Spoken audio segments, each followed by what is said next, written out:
Yo les invito a abrir la palabra de Dios, primer libro de la Biblia, fácil de encontrarlo así que no va a tener ningún problema. Libro de Génesis, capítulo 26, donde hay un fragmento de un hombre que Dios permitió que quede destacada su vida en las páginas de la Biblia, porque cuando uno lee esta clase de historias, consciente o inconscientemente, cada uno de nosotros te vas posicionando con el protagonista.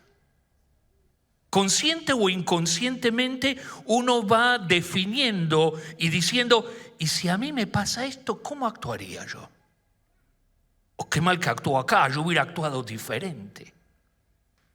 Entonces Dios permitió que quede estas historias en la Biblia porque hacen el efecto como un espejo, como un reflejo.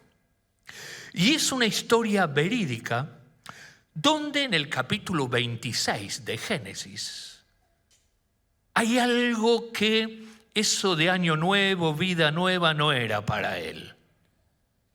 Las cosas que le pasaban alrededor, las circunstancias, fueron marcando su vida. Versículo 17, dice así la palabra del Señor. Isaac se fue de allí y acampó en el valle de Gerar y habitó allí. El valle de Gerar es un territorio de filisteos, para que podamos tener una idea. Y volvió a abrir Isaac los pozos de agua que habían abierto en los días de Abraham su padre, y que los filisteos habían cegado, habían tapado después de la muerte de Abraham, y los llamó por los nombres que su padre los había llamado. Pero cuando los siervos de Isaac cavaron en el valle y hallaron allí un pozo de aguas vivas, o sea, un pozo que va fluyendo, que va brotando el agua naturalmente, dice, los pastores de Gerar riñeron con los pastores de Isaac diciendo, el agua es nuestra. Por eso se llamó el nombre del pozo Esek, que significa pelea o contención, porque habían altercado, habían peleado con él. Entonces va contando el versículo 21, dice, y abrieron otro pozo, y también riñeron sobre él, y llamó su nombre Sidma, que significa enemistad o enemigos. Y se apartó de allí Isaac, versículo 22, y abrió otro pozo, y no riñeron sobre él, y llamó por nombre Rehobot, que significa lugares amplios o espaciosos. Porque Jehová nos ha prosperado, decía, y fructificaremos, traeremos frutos en esta tierra. Y de allí subió a Berseba. Y se le apareció el Señor Dios aquella noche a Isaac, que le dijo, yo soy el Dios de Abraham tu padre, no temas, porque yo estoy contigo, y yo bendeciré y multiplicaré tu descendencia por amor de Abraham mi siervo. Entonces cuenta el versículo 25 que Isaac edificó un altar e invocó el nombre de Jehová y plantó allí, se estableció con su tienda. Y abrieron los siervos de Isaac un pozo. Y Abimelech vino a él desde Gerar, el rey de los filisteos, y un tal Ajusat, amigo suyo, y un tal Ficol, que era capitán de su ejército, y les dijo a Isaac, ¿por qué venís a mí? Pues me habéis aborrecido y me habéis echado de entre vosotros. Y ellos entonces le responden a Isaac, hemos visto que Jehová está contigo. Y dijimos, haya ahora un juramento entre nosotros, entre tú y nosotros, y haremos un pacto contigo. Que no nos hagas mal como nosotros no te hemos tocado, como solamente te hemos hecho bien y te enviamos en paz. Tú eres ahora un bendito de Jehová. Entonces Isaac les hizo un banquete y comieron y bebieron y se levantaron de madrugada y juraron el uno al otro, e Isaac los despidió y ellos se despidieron de él en paz. En aquel día sucedió que vinieron los criados de Isaac y le dijeron buenas nuevas acerca del pozo que habían abierto, y le dijeron, hemos hallado agua nuevamente. lo llamó Seba, y por esta causa el nombre de aquella ciudad es Berseba hasta hoy. Amén a la palabra de Dios. Un fragmento de la vida de Isaac, un momento muy particular, donde si usted hace un análisis de lo que va diciendo la Biblia, hay todo un conflicto en medio de los pozos de agua. El agua es vital. Toda esa región está a las puertas del desierto y era indispensable el agua. Aquí tenemos algunos hermanos que conocen, algunos que son oriundos de la provincia. El agua es fundamental. Es interesante que lo mismo pasa en la vida espiritual. Los tiempos que nos tocan vivir, en las situaciones que nos tocan vivir, en realidad hay aridez espiritual, es un desierto espiritual que ni el dinero, ni la fama, ni cualquier otra situación de algún modo puede saciar esa necesidad interior. En el Evangelio de Juan, en el capítulo 7, versículo 38, Jesús dice: el que cree en mí, como dice la Escritura, de su interior, de su propio ser interior. O sea, no estás dependiendo del predicador de turno, no estás dependiendo del lugar ungido que a veces aparece. No, de su interior correrán ríos de agua viva.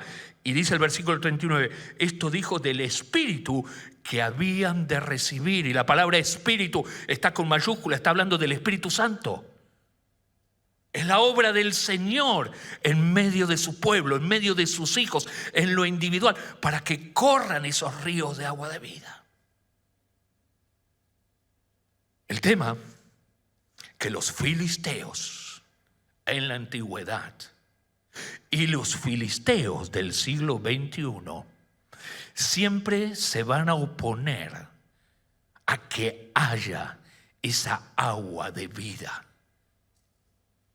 ¿Quiénes eran los filisteos? Bueno, los más conocidos, ¿se acuerdan de alguna manera lo tenéis identificado? A Goliat, el rey de Gat, los que se robaron el arca del Señor. Allí en el libro de 1 Samuel lo vas a encontrar ahí en los primeros capítulos. Pero siempre se los identifica con el pueblo de Dios. Un pueblo pagano, idólatra, que trataba siempre de buscar la autosuficiencia y de algún modo alejarse de Dios y despreciar al pueblo de Dios.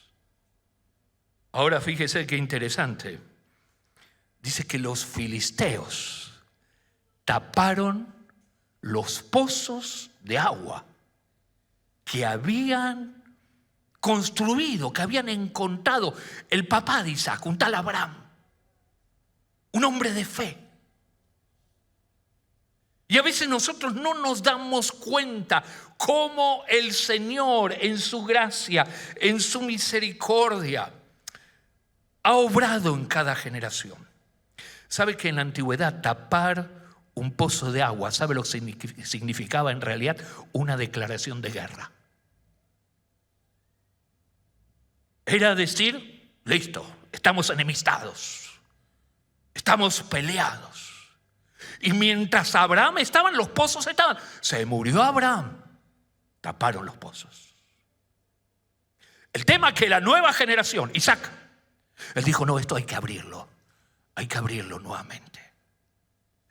Y a veces no nos damos cuenta, pero el Señor en su gracia, en su misericordia, en su bondad, en cada generación, ha levantado hombres y mujeres que han cavado esos pozos de agua como testimonio de su fe, esforzándose, dedicándose. Claro, las nuevas generaciones que venimos, los criticamos. Porque no lo hacen a nuestro modo, porque no lo usaban con los recursos que tenemos nosotros. Y de algún modo no nos damos cuenta y perdemos de vista que en realidad hay una lucha espiritual. Y a veces el problema que tenemos es que en cada generación piensa inventar de vuelta la rueda. No, ahora vamos a hacer las cosas como tienen que ser. La rueda ya está inventada. La La pólvora ya se inventó. El tema es seguir edificando sobre eso. Isaac lo entendió. Isaac no dijo, los pozos que hizo mi viejo no sirven. No, dejémoslo ya. Ahora sí que vamos a hacer los pozos diferentes. Lo primero que hizo es interesante, que dice, vamos a edificar, vamos a buscar, vamos a destapar esos pozos. El Evangelio de Juan, permítame invitarle a leer esto, capítulo 15, versículo 18 al 20, hacia el 21. Yo lo voy a leer en la versión de la Biblia del lenguaje actual para que todos lo podamos entender. Destapar los pozos. Los pozos son, Jesús dijo, el que cree en mí, de su interior correrán ríos de agua de vida. Los pozos son esa manifestación de la fe en Dios. En el servicio, la dedicación, en la predicación, en la administración, en ser de bendición a otras personas. Y por gracia y misericordia de Dios, la iglesia Alfaro, que tiene 71 años, ha pasado distintas generaciones, con aciertos y errores, pero amparados bajo la gracia de Dios y el poder de Dios. El tema es que los filisteos no solamente van a tapar los pozos de las generaciones pasadas, sino en cada generación van a producir problemas. Y oro para que la palabra de Dios, que es esa espada que traspasa nuestro ser, hoy llegue a lo más profundo de cada una de nuestras vidas, porque estoy consciente de que en la primera reunión del año muchos venimos y decimos, Señor, necesito que tú me guíes. Señor, no sé cómo hacerlo, no sé de qué manera, cómo encararlo. Dice así la palabra del Señor. Los que se interesan solo en las cosas de este mundo. En la versión Reina Valera dice en este mundo, pero ¿qué significa ese concepto de mundo? Lo único que aquellos que le importa, no la fe, no el obrar de Dios, no las cosas de Dios. O sea, los que se interesan solo por las cosas de este mundo, los odiarán a ustedes. Pero recuerden que primero me odiaron a mí. Ellos los amarían a ustedes si ustedes fueran como ellos. Pero el Señor dice, ustedes ya no son así, porque yo los elegí para que no sean como ellos. Por eso ellos, los mundanos, los filisteos, los que no tienen en cuenta a Dios, los odian a ustedes. Versículo 20. ¿Recuerdan que les dije que ningún sirviente es más importante que su jefe? Por eso, si la gente que solo ama a este mundo me ha maltratado a mí, dice Jesús, también los maltratará a ustedes. Pero si esa gente hace caso de lo que yo digo, también hará caso de lo que digan ustedes. Todo esto, versículo 21, les va a pasar por ser mis discípulos. Y yo sé que acá el amén se te atraganta acá, ¿viste? Este es el parte del costo del discipulado. Porque los de este mundo, los filisteos, no conocen a Dios, que fue quien me envió. Amén a la palabra de Dios. Palabras muy crudas de parte de Jesús. A veces esa idea, año nuevo, vida nueva, listo, estamos tranquilos, estamos todos en paz, todos. Sí, vamos a hablar hoy sobre la paz. Pero así como los filisteos le complicaron la vida a Isaac, permítame decirlo con toda sinceridad, los filisteos le van a complicar la vida a los hijos del Señor en este año. Y la palabra de Dios permite que tengamos estas historias y estos principios bíblicos, porque dice la palabra del Señor, dice, Pablo decía, hermano, yo les escribo esto para que no te sorprenda lo que va a pasar. El mundo que no tiene en cuenta a Dios, las cosas de Dios, los filisteos de este mundo van a tratar de desacreditar, desanimar tu fe, tu confianza en Dios que sea ridiculizada. Van a ser las burdas, van a ser de alguna manera la presión para tratar de que ya no haya una fuente de agua de vida.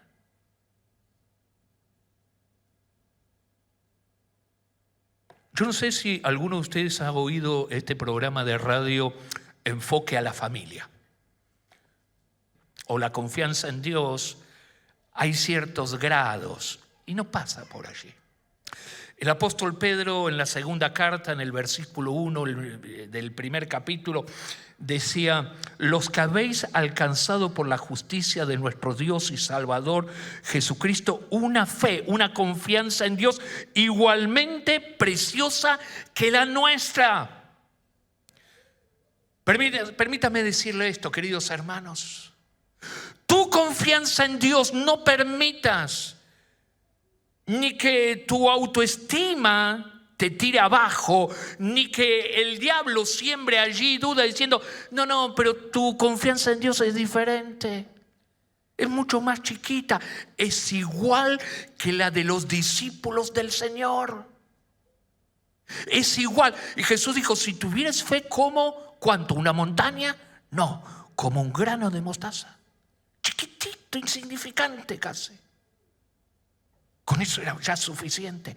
Y el apóstol Pedro dice: tu fe, tu confianza en Dios, queridos hermanos del siglo XXI, es igual de preciosa que la de los discípulos. El apóstol Pablo le decía a Timoteo en la segunda carta, en el capítulo 1, dice: estoy trayendo a la memoria la fe no fingida. Fíjese, la fe no fingida, en realidad, que habitó en tu abuela, en tu madre, y estoy seguro que en ti también. Pozos de agua que marcan la diferencia. El tema es: destapó los pozos del Padre, empieza a destapar otros pozos. Una de las características de Isaac es justamente empezar a buscar agua. Y vienen los filisteos y primero una pelea. Bájate.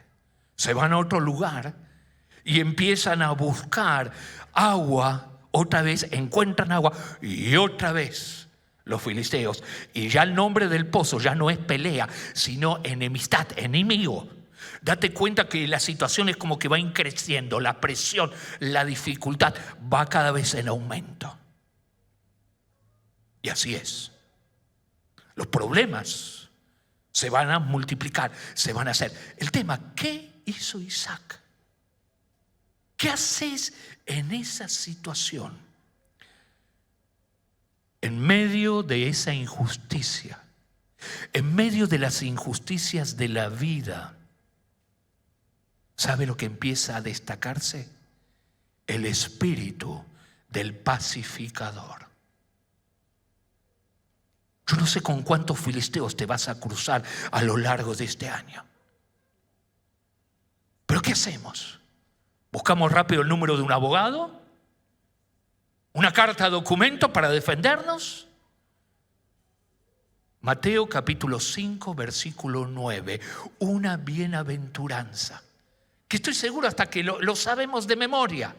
Pero permítame recordarlo, lo que dice allí, capítulo 5 de Mateo. Bienaventurados, como dice allí en su Biblia, ¿quiénes? Los pacificadores, porque ellos serán llamados hijos de Dios.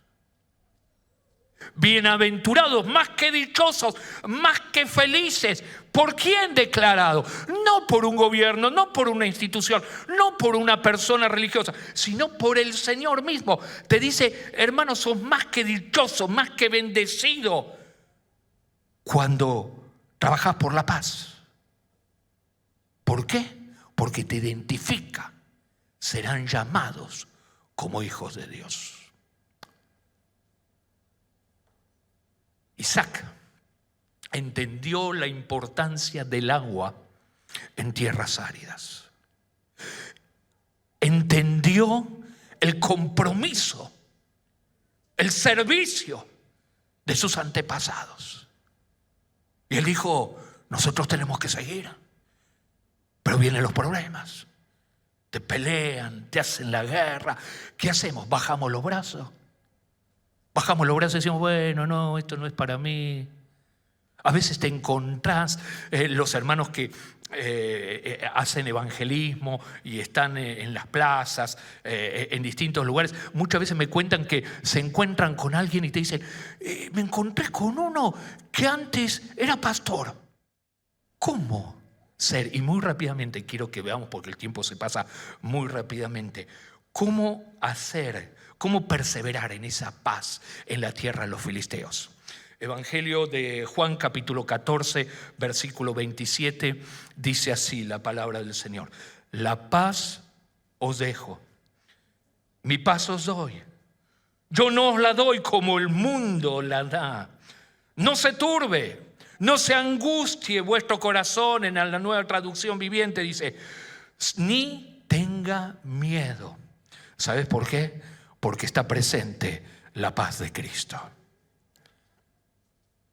Desde tiempos inmemoriales, uno de los saludos de la iglesia del Señor es este: la paz de Dios sea con ustedes, la paz del Señor. Es un saludo que a veces, ya por repetirlo tanto, medio que perdía esa esencia. Pero la paz de Cristo, si no tenés la paz de Cristo, imposible ser un pacificador.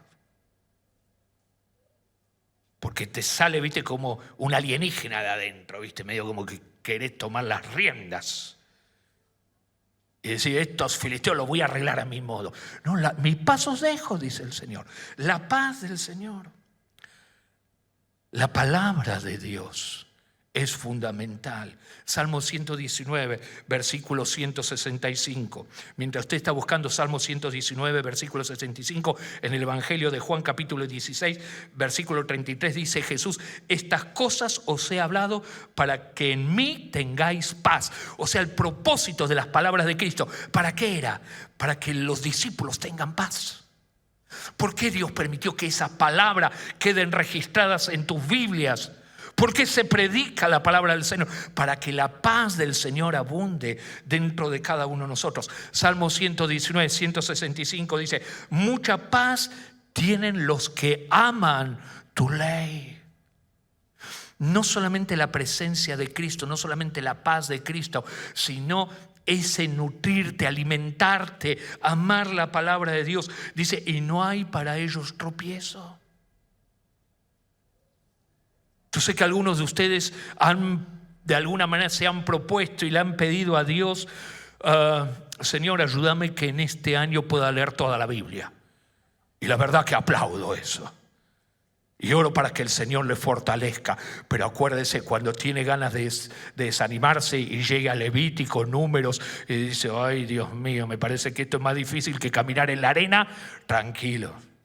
Los que aman su ley tienen mucha paz.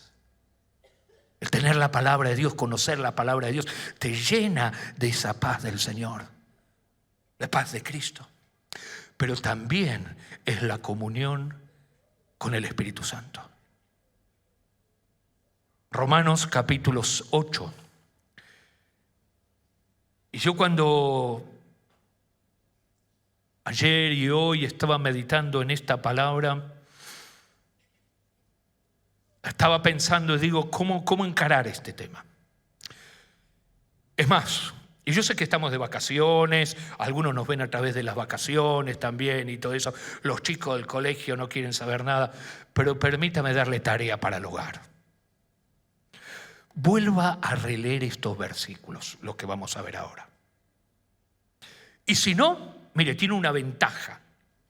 Usted después, mañana, hoy a la noche o los próximos días, busca en YouTube, Iglesia Alfaro, o en el Facebook, y escuche de vuelta la prédica. Entonces hay cosas allí que la palabra de Dios de alguna manera empieza a encauzarnos, Uno dice, no, pero yo ya lo escuché. Bueno, vuelva de vuelta. No es por mí, sino por lo que dice la palabra de Dios. Romanos capítulo 8, versículo 5. Yo lo voy a leer en la versión de la palabra de Dios para todos. Porque en la versión Reina Valera va a hablar de la carne. Pero cuando habla de carne, versión La comunión con el Espíritu Santo no es solamente el éxtasis, el tener esa sensación, esa emoción que desborda y que de alguna manera se hace evidente. Habla de a qué le damos importancia, por qué nos dirigimos. Una naturaleza netamente humana que piensa en las cosas de la carne, en las cosas de este mundo. Yo sé que va surgiendo un pensamiento allí entre los asientos y también a través de las redes, donde uno dice, ¿y mis derechos? ¿A dónde están mis derechos? ¿A dónde están mis derechos? Vivimos en una época donde los derechos están ahí a flor de piel. Es más, y hay hasta discusiones muy profundas en estos días hablando de los derechos laborales, derechos de trabajadores, derechos de una sociedad. Los derechos, cada uno defiende sus derechos y cada uno pelea por sus derechos.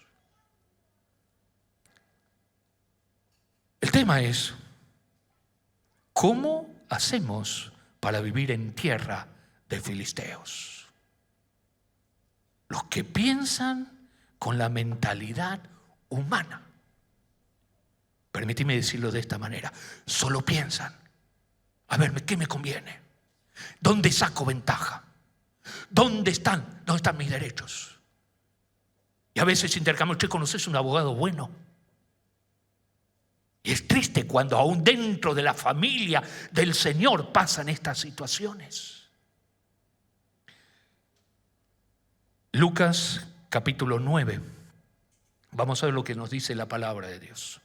No es lo que dice Roberto, es lo que dice la palabra de Dios. Versículo 23, lo voy a leer en la Nueva Traducción Viviente para que nos quede bien claro esto. Entonces Jesús, versículo 23, dijo a la multitud. Permítame, esta simple introducción te sitúa en la ubicación. No es algo que Jesús lo susurró y le dijo, che, Juan, vení, te tengo que decir algo. Che, Pedro, vení que te tengo que decir algo. Bueno, júntense acá 2 o 3, quiero decirles algo. No, dice, le dijo a la multitud.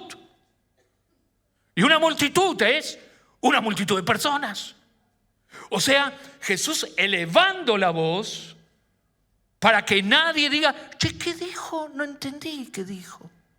O sea, va a ser toda una declaración en voz alta, fuerte, firme, concreta, para que a todos le quede claro. ¿Y qué fue lo que dijo? Si alguno de ustedes quiere ser mi seguidor, tiene que abandonar su propia manera de vivir, tomar su cruz cada día y seguirme.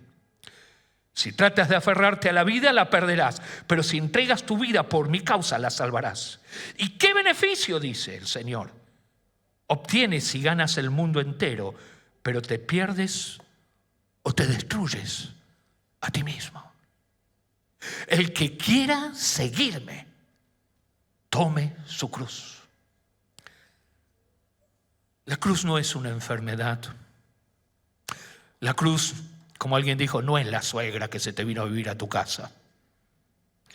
La cruz no es ese problema en el trabajo.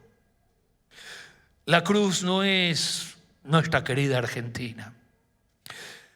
La cruz representa el hacer la voluntad de Dios y no la mía.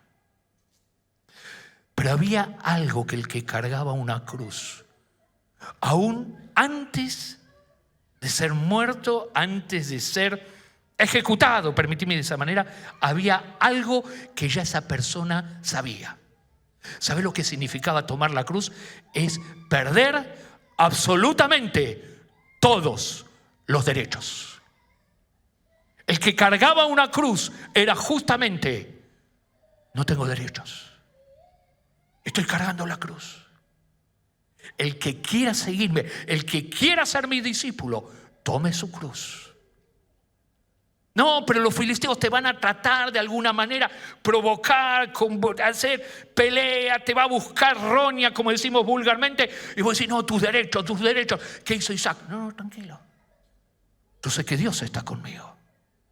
Yo sé que Dios está conmigo.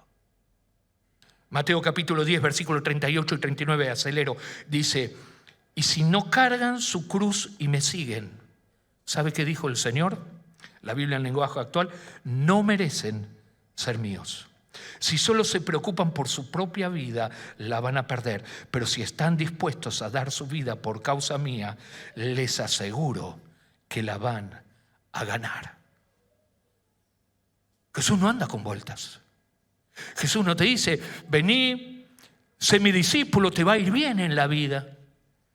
Te va a florecer, bárbaro, va a cambiar tu barrio, va a cambiar tu mundo, va a cambiar. Listo, te fuiste a vivir a Europa, pareciera de golpe.